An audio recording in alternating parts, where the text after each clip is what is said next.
Hi everyone, welcome to my channel. Thank you for being here today.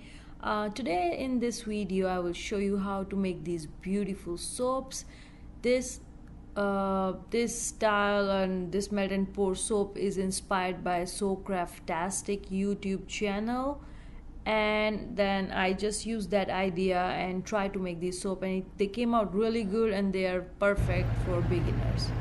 So first I will be slicing my melt and pour soap base into small cubes that are easy to melt, and so that I can also melt them uniformly.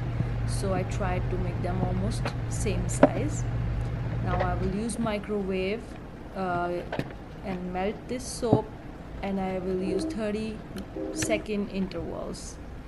While it's melting, I have my mold ready, I have my colors ready. I will be using red and blue color, and I will just pour 1 or 2 drops in each of them at different places just to get different designs. Now the soap is ready, and I will pour it on top of the color that is already in the molds.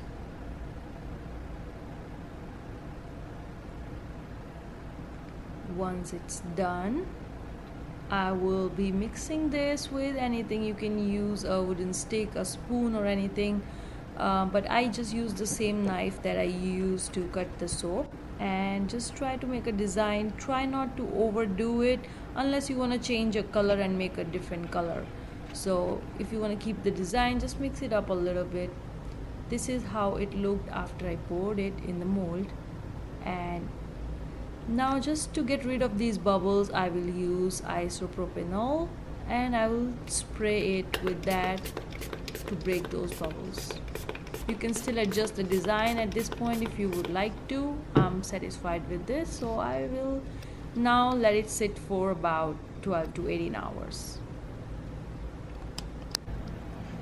Now this is after 18 hours, next day. I made it in the evening, so I unmolded it next day in the evening. And this is how they looked. I think they looked really beautiful. I could have mixed up the color more, or I could have added less color in the mold. Like these two have a little bit more color in comparison to the last one that I only added blue in, and I think I only added 2 drops, and I wanted to see how that would look. So the color mixed up well, and I think it's nice. But overall I really like the way it came out. You can play around with different colors, you can add sparkle, however you want to do it. This is very simple, and now this is an awesome idea. Thanks for watching. I'll see you in the next video.